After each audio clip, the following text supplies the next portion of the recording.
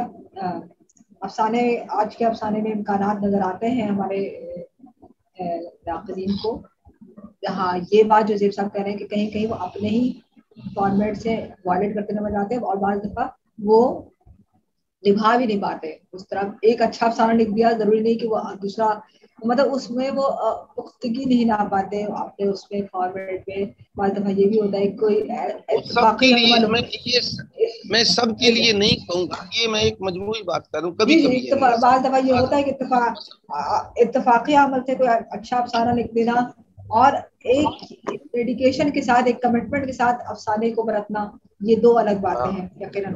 تو آج ہم نے گفتگو کی افسانے کے محاسن پر، اور اس میں کئی ڈائمینشنز تھی، کئی موضوعات تھے جس کو ہمارے تجزیہ نگاروں نے اس پر گفتگو کی، ہمارے ناقدین نے گفتگو کی. ڈاکٹر حمیرہ حیات ہمارے ساتھ موجود تھی انڈیا سے، ان کی کتاب بھی آئی ہے، اس پہ بھی کبھی گفتگو کریں گے. ترقیبی جائزے ہمارے ساتھ موجود تھے ڈاکٹر پرویش شریار، وہ بہت مصروفیت کی باعث وہ ہمیں کم وقت دے سکے، لیکن ان کی ایک بھرپور گفتگو رہی افسانے کے تناظر میں. اور ہمارے ساتھ رہے ڈاکٹر راشد جاوید احمد صاحب. راشد جاوید احمد صاحب نے افسانے کے جو آج کا افسانہ ہے، افسانے کو تخلیق پر گفتگو کی. پھر عزیز اسرار حسین صاحب جنہوں نے تمام سطح پہ آج کا جو افسانہ لکھا جا رہا ہے، پھر افسانے کی تکنیک، پھر کیا کرنا چاہیے آج کے افسانے نگاروں کو، پھر افسانے میں جو کردار کی صورت ہے اس پر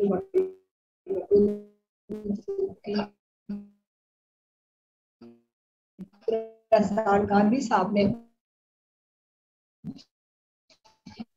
کیا صورتحال گفتگو. چونکہ تھوڑا سا ہم یہ کرتے ہیں کہ ہم بعد میں پھر گفتگو کرتے ہیں اپنے شرکا سے، لیکن میں نے اس لیے آج شرکا کو ساتھ ہی ساتھ رکھا کیونکہ سوال اسی وقت اٹھ رہے تھے، اسی وقت تو وہ بعد میں شاید اس طرح سے گیپ آ جاتا.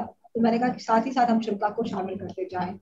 تو یقیناً ہمارے شرکا بھی ہمارے ساتھ اس آج کے موضوع میں شامل ہے. ایک بڑا موضوع، ایک اہم موضوع، اس پر گفتگو ہوئی. اور میں شکر گزار ہوں، میں تمام دوستوں کی شکر گزار ہوں کہ آج کی جو نشست تھی افسانے کے محاسن پر، اس پر ایک بھرپور گفتگو ہوئی اور اس میں کئی سارے پہلو نکلتے ہیں اسی موضوع پر. جیسے کہ ابھی جو بات راشد صاحب کہہ رہے تھے کہ مقصدیت پر تو پورا ایک علیحدہ سیشن ہمارا ہو سکتا ہے، بلکہ ہم رکھیں گے بھی اس پر کہ افسانے مقصدیت. میرا تو بلکہ سوال آ جاتا ہے کہ افسانے میں مقصدیت کا دراصل تو ہم مفہوم بتائیں کہ مقصدیت ہے کیا. اس پر ہم ضرور سیشن رکھیں گے آگے کسی پروگرام میں. تو بہت بہت بہت بہت شکریہ تمام دوستوں کا. چراغ ہمیش کی چوتھی نشست سبیل حسن کے افسانے ہم نے رکھی تھی. ان کے افسانے پر بہت سے لوگوں نے اس پر بات واٹس ایپ کے ذریعے پہ آڈیو اور ٹیلیویژن تابعات ہوئی، اور اسی کو مد نظر رکھتے ہوئے ہم نے آج ایک موضوع بھی رکھا افسانے کے محاسن. میں شکر گزار ہوں تمام دوستوں کا، تمام شرکا کا. ایک اچھی شرکت رہی تمام دوستوں کی. میں اب آخر میں زیب اسرار صاحب سے درخواست کرتی ہوں کہ وہ آج کی رسمی نشست کا چراغ ہمیش کی آج کی نشست کے اختتام کریں. جی زیب صاحب، بہت اچھا پروگرام رہا ہے اور آپ کی نظامت بھی بہت اچھی رہی ہے اور کنٹینیوٹی بھی بہت اچھی رہی ہے. بہت شکریہ. بالکل بھائی آپ نے صحیح فرمایا. میں انجلا ہمیش صاحبہ کو اس حوالے سے داد بھی دیتا ہوں، مبارکباد بھی. انہوں نے اتنے خوبصورت انداز میں، بھرپور انداز میں یہ آج کی جو پروسیڈنگز ہے اس کو جو ہے کنڈکٹ کیا، اور جو بہت ہی عمدہ، یعنی سوالات اٹھانے میں بھی اور احباب کی طرف سے بھی سوالات اٹھانے میں سمجھتا ہوں کہ انجلا ہمیش صاحبہ کا ایک بڑا بھرپور کردار رہا. یہ ایک بڑی یادگار نشست ہے اور میں مبارکباد دیتا ہوں سبیع الحسن کو کہ سبیع الحسن کے افسانوں کے تعلق سے اتنی بھرپور رائے آئی، اور اس نشست میں انجلا ہمیش صاحبہ نے ہمیں ایک طرح سے بریفنگ بھی دی کہ سبیع الحسن کے افسانوں کے تعلق سے کیا آراء آئی ہیں، اور اتنے بڑے بڑے لوگوں نے، میں سمجھتا ہوں ویل اسٹیبلشڈ رائٹرز نے، افسانہ نگاروں نے، شاعروں نے ان کے فن کے حوالے سے گفتگو کی، جو بڑی کہنا چاہیے کہ بہت بامانی، بہت معتبر رائے آراء تھی مجموعی طور پہ. تو میں انہیں مبارکباد پیش کروں گا، اور انجلا ہمیش کو بھی مبارکباد پیش کروں گا. میں بے حد ممنون ہوں، حضرت اسرار گاندھی کی موجودگی نے اس نشست کو مزید بامانی بنا دیا ہے. ایک تو ان کی موجودگی، پھر ان کی بھرپور گفتگو انہوں نے جو کی، وہ بہت اس سے ہم نے بہت کچھ سیکھا. اور محترمہ ماجبی آصف بھی موجود ہیں، بہت شکریہ. اور پھر اسد صاحب موجود رہے، ڈاکٹر اسد شہزاد، ان کی گفتگو بھی بڑی خاصے کی گفتگو تھی. ڈاکٹر تاج صاحب موجود ہیں، بہت شکریہ. حضرت فہیم اسلام انصاری موجود ہیں، بہت عنایت. حضرت خواجہ محمد اعظم موجود ہیں. ماریا ماوش کا بہت شکریہ، وہ ریکارڈنگ کرتی ہیں بہت عمدہ طریقے سے. ایک دو جگہ ریکارڈنگ جب سٹاپ ہوئی تو تھوڑا سا وہ بھی ہوا، کیونکہ اسرار بھائی اسی وقت خاموش ہو جاتے تھے، لیکن بہرحال وہ پھر مجموعی کلچر سے وہ اس کے عادی ہو گئے. جناب مسعود قمر کی موجودگی اور گفتگو بڑی حوصلہ افزائی کا باعث ہے ہمارے لیے. محترمہ ناہید وحید موجود رہیں، بہت شکریہ. پھر پروفیسر شہناز پروین کی آمد موجودگی ہمارے لیے بہت حوصلہ افزائی کا باعث ہے. اور حضرت راشد جاوید احمد صاحب کا بہت شکریہ، انہوں نے مسلسل گفتگو جاری رکھی اور اس آج کی نشست کو بہت بامانی بنا دیا. اور پھر میں سبیع الحسن کا ایک مرتبہ پھر شکریہ ادا کرتا ہوں. تمام احباب کا بہت شکریہ جن کے میں نام نہیں لے سکا. میں سمجھتا ہوں کہ شاید ہاں یہ حمیرہ حیات صاحبہ کا بہت شکریہ بھائی. حمیرہ حیات صاحبہ تو بہت شکریہ سر، بہت شکریہ سر. اور انہوں نے بھرپور طور پہ گفتگو میں حصہ لیا. تو آج کی اس نشست میں میں تمام احباب کو مبارکباد بھی پیش کرتا ہوں اور اس کے خاتمے کا اعلان کرتا ہوں. جی سر، میں بھی اپنی طرف سے جی جی میرا کچھ کہہ رہے ہیں آپ؟ جی بس میں یہی جی انجلا، میں آپ کا بہت شکریہ ادا کرتی ہوں کہ آپ نے موقع دیا، اور بہت کچھ سیکھنے کو ملا مجھے یہاں پر اور ان سب اساتذہ کے درمیان، اور بہت ساری میرے علم میں بہت اضافہ ہوا اور مجھے بہت اچھا لگا. بے حد شکریہ. اور انشاءاللہ آنے والے وقت میں بھی میں ضرور شامل رہوں گی. اگر ضرور ہم آپ کو زحمت دیں گے، ہم آپ کی کتاب نہیں آپ زحمت کیا، میں بہت زیادہ شکر گزار رہوں گی کہ مجھے، اور میرے اس میں بہت اچھا آپ نے جو کوشش کر رہی ہیں آپ اردو کے حوالے سے، بہت ہی عمدہ کام ہے، بہت ہی اچھا اردو کے فروغ کے لیے یہ بہت ہی اچھی کوشش ہے. ہندوستان پاکستان کو ملا کر جو آپ یہ کام کر رہی ہیں، واقعی بہت آپ کو بہت بہت زیادہ مبارکباد. اور سبھی اساتذہ کا شکریہ. شکریہ، بہت شکریہ. میں بہت شکریہ انجلا، آپ بہت اچھا کرتی ہیں.